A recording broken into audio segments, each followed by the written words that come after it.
Hello friends, नमस्कार। Welcome to my channel. तो चलिए स्टार्ट करते हैं आज का सेशन। ओके, आज का सेशन हमारा क्या है? हमारा आज चौथा प्रैक्टिस सेट है। ओके, तो चौथा प्रैक्टिस सेट है। पहला क्वेश्चन है हमारा कि निम्नलिखित में से क्या है? पहला क्वेश्चन, निम्नलिखित में से अपराजिता के लेखक हैं।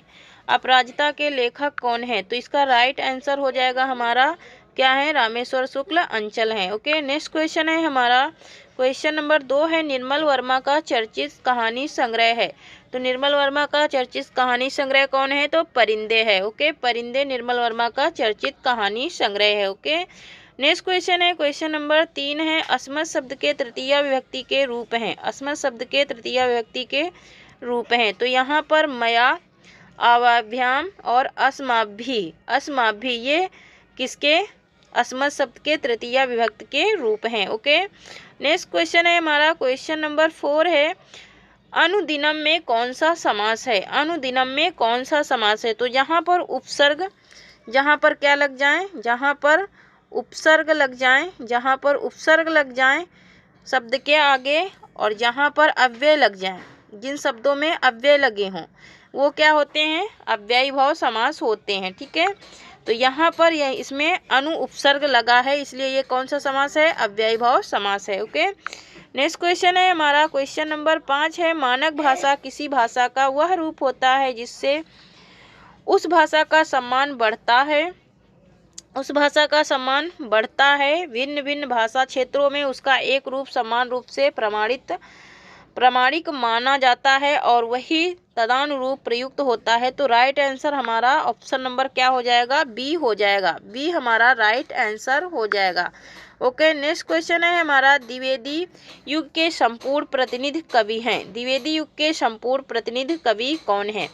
ये हमें बताना है। 6 का राइट आंसर क्या हो जाएगा? तो कौन है? मैथिली शरण गुप्त। मैथिली शरण गुप्त हमारे क्या है? द्विवेदी युग के संपूर्ण क्या हैं? प्रतिनिधि हैं। ठीक है, नेक्स्ट क्वेश्चन है हमारा, मृगनयनी उपन्यास के रचनाकार हैं। मृगनयनी उपन्यास के रचनाकार कौन है? तो यहाँ पर उपन्यास बताना है। क्वेश्चन नंबर 7 का राइट आंसर हो जाएगा option number A.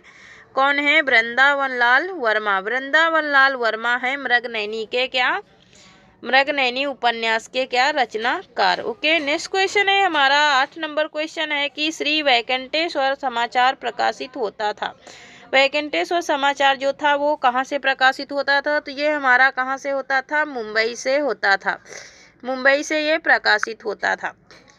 Next question है क्वेश्चन नंबर 9 है, निराला की अंतिम कविता। निराला की अंतिम कविता है। तो हमारा निराला की अंतिम कविता क्या है? पत्रों कंठित जीवन का विष बुझा हुआ। पत्रों कंठित जीवन का विष बुझा हुआ, ये इनकी अंतिम कविता है। और इन्होंने जो सरोज स्मृति लिखी थी तो ये अपनी बेटी के मरने पर लिखी थी, उनकी याद में लिखा था। ठीक है, ओके, नेक्स्ट क्वेश्चन देखेंगे। क्वेश्चन नंबर 10 है हमारा 10 नंबर क्वेश्चन है कि ध्रुपद गायन का संबंध किस भाषा से है? ध्रुपद गायन का संबंध किस भाषा से है? तो ये ब्रज भाषा से है। किससे है? ब्रज भाषा से है। ओके, नेक्स्ट क्वेश्चन देखेंगे कि तीनों कालों को जानने वाले को क्या कहते हैं? क्वेश्चन नंबर 11 है कि तीनों कालों को जानने वाले को क्या कहते हैं? तो त्रिकालज्ञ कहते हैं। क्या कहते हैं? त्रिकालज्ञ कहते हैं। ओके, नेक्स्ट क्वेश्चन देखेंगे। क्वेश्चन नंबर 12 है हमारा कि आधी रात का समय कहलाता है। तो आधी रात का समय निशीथ कहलाता है ना। और निशा क्या होती है? रात की मीनिंग होती है, रात होती है। निशा माने रात। ठीक है, विभावरी क्या है? तारों भरी रात। तारों भरी रात क्या होती है? विभावरी होती है। ठीक है, तारों भरी रात को विभावरी। और सरबरी क्या होती है हमारी? तो मध्य रात्रि को क्या कहते हैं? सरबरी कहते हैं। ठीक है, नेक्स्ट क्वेश्चन देखेंगे। यहाँ पे 13 से 14 तक क्या है? हमारे विलोम है। ठीक है, तो यहाँ पर कर्षण का विलोम क्या हो जाएगा? तो विकर्षण हो जाएगा। क्या हो जाएगा? विकर्षण हो जाएगा। नेक्स्ट क्वेश्चन है हमारा विहित। विहित, विहित का क्या हो जाएगा? तो निषेध हो जाएगा। विहित का क्या होगा? निषेध हो जाएगा। नेक्स्ट है हमारा 15 नंबर क्वेश्चन है कि मंगी के खइबो मसीत के सोइबो लइबो को एक न दैबो को दो। उपयुक्त पंक्तियां किस रचनाकार की हैं? इसमें कह रहा है कि मांग के खइबो, मांग के खाओगे और मस्त से सो जाओगे, और लाओगे ना एक और मांगोगे दो, ना एक तो दोगे किसी को, ना किसी से एक क्या लोगे, दैबो ना दो, मतलब कि ना किसी को दो दे सकते हो। ये किसकी पंक्ति है? ओके, यहाँ पर क्वेश्चन नंबर 15 का राइट आंसर क्या हो जाएगा? तो ये तुलसीदास का है। क्या है?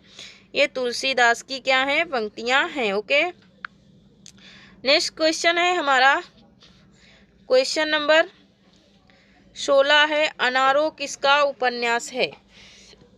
अनारो किसका उपन्यास है? 16 का राइट आंसर क्या हो जाएगा? तो अनारो किसका है? मंजुल भगत का है। किसका है? मंजुल भगत का है। ओके, नेक्स्ट क्वेश्चन देखेंगे। क्वेश्चन नंबर 17 है, निम्नलिखित में से किसका क्रम समय के संदर्भ में हिंदी साहित्य में सबसे बाद में आता है? ठीक है, तो हिंदी साहित्य में सबसे बाद में दादू दयाल का समय आता है। ठीक है, नेक्स्ट क्वेश्चन है हमारा 18 नंबर क्वेश्चन है। क्वेश्चन नंबर 18 है हमारा कि निम्नलिखित में से कौन से कवि अरविंद दर्शन से बहुत अधिक प्रभावित थे? अरविंद दर्शन से बहुत ज़्यादा क्या थे? प्रभावित थे। तो कौन थे वो? सुमित्रानंदन पंत थे। कौन थे? सुमित्रानंदन पंत थे। बुद्धू का कांटा कहानी के लेखक हैं। बुद्धू का कांटा जो है, इस कहानी के लेखक कौन है? तो यहाँ पर चंद्र शर्मा गुलेरी, ये बी नंबर सही हो जाएगा। चंद्र शर्मा गुलेरी हैं। ठीक है, नेक्स्ट क्वेश्चन है 20 नंबर क्वेश्चन है, महाकवि भास द्वारा रचित कौन सा नाटक नहीं है? महाकवि भास ने क्या नहीं लिखा था? तो मत्स्यकटिकम महाकवि भास का नहीं है। जो मत्स्यकटिकम है महाकवि भास का नहीं है। तो ये है किसका? तो ये किसका है? ये शूद्रक का है। किसका है ये शूद्रक का नाटक है। ठीक है, ओके, नेक्स्ट क्वेश्चन देखेंगे।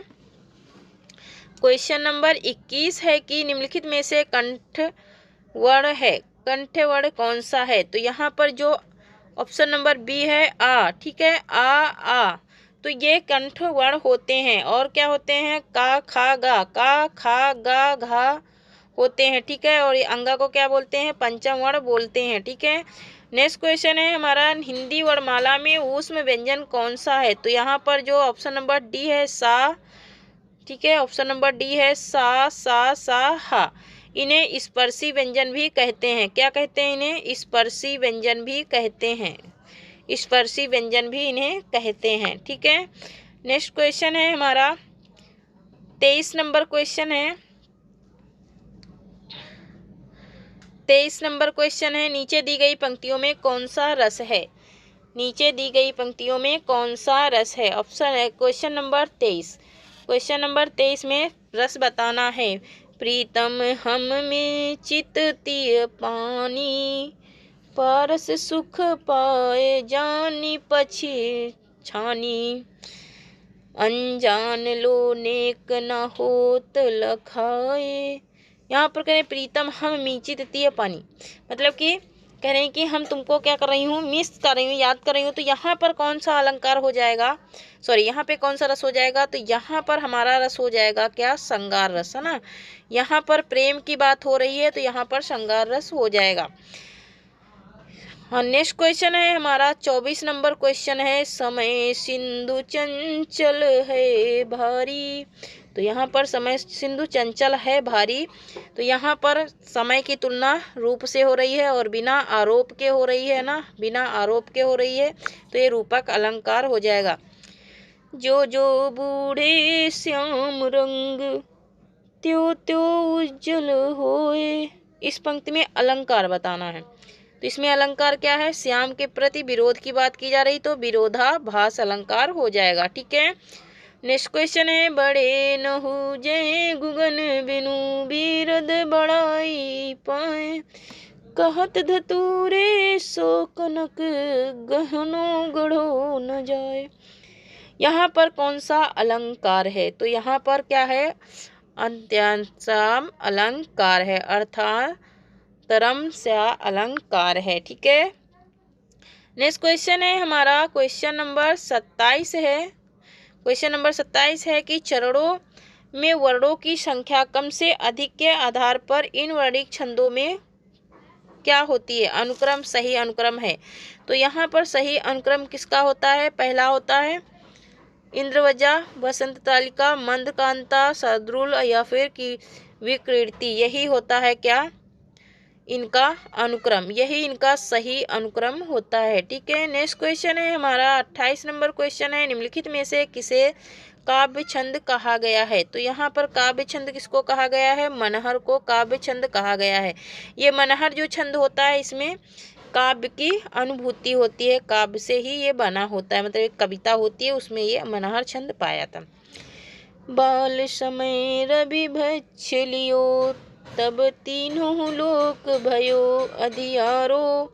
तो यहाँ पर कौन सा छंद है, तो यहाँ पर चौपाई है। ठीक है, चौपाई है, इसमें 16-16 मात्राओं वाला, कितना 16-16 मात्राएं होती हैं प्रत्येक चरण में, और ये 4 चरणों वाला होता है। कितने, 4 चरणों वाला छंद होता है। कितने चरणों वाला, 4 चरणों वाला ये छंद होता है क्या, चौपाई। ठीक है, और इसमें 16, हर एक चरण में 16-16 मात्राएं पाई जाती हैं, और इसे सममात्रिक छंद कहते हैं। क्या कहते हैं इसे, सममात्रिक छंद कहते हैं। ठीक है, इसे सममात्रिक छंद भी कहते हैं। ठीक है, नेक्स्ट क्वेश्चन है कि क्वेश्चन नंबर 30 है कि जिस छंद के प्रथम तथा तृतीय चरणों में 12-12 मात्राएं तथा एवं द्वितीय तथा चतुर्थ चरण में 7-7 मात्राएं होती हैं, साथ ही सम चरणों के अंत में जगड़ होता है, वह छंद कौन सा है। ओके, तो वह छंद कौन सा है, यहाँ पर बरवे है इसके प्रथम। ठीक है, प्रथम चरण में और तृतीय चरण में कितनी होती हैं, 12 मात्राएं होती हैं, लेकिन द्वितीय मतलब कि दूसरे चरण में और चौथे में कितनी होती हैं, 7 मात्राएं होती हैं बरवे में। और ये भी क्या है, एक सममात्रिक छंद है। यहाँ पर देखिए, जैसे ये एक लाइन हो गई। ठीक है, यहाँ पर चौपाई में देखिए, ये जैसे एक लाइन हो गई, तो एक लाइन यहाँ पर 7 मात्राओं तक क्या हो जाएगी, 12 मात्राओं तक क्या हो जाएगी, 12 मात्राओं तक एक लाइन हो जाएगी, है ना। तो ये प्रथम हो जाएगी, और लेकिन जब यहाँ से ये चालू होती है तो ये दूसरी लाइन हो जाती है। ठीक है, ये दूसरा चरण हो जाता है। उसके बाद जो चालू होता है ये चौपाई है, इसलिए इसमें अच्छे से एक्सप्लेन नहीं कर पाऊंगी। ठीक है, क्योंकि ये चौपाई में 2 ही क्या होती हैं, लाइनें होती हैं। नेक्स्ट क्वेश्चन है हमारा कि निम्नलिखित में से तत्सम शब्द कौन सा है। तो तत्सम शब्द बताना है हमको। ठीक है, तत्सम शब्द कौन सा है, तो यहाँ पर तत्सम शब्द क्या होगा, तो शिखा, चंद्रा, रात और बात। तत्सम शब्द हमारा क्या है, शिखा क्या है हमारा, तत्सम शब्द है। ओके, शिखा तत्सम शब्द है। ओके, तो थैंक यू फ्रेंड्स, आज के लिए इतना ही। तब तक के लिए धन्यवाद। जय हिंद, जय भारत।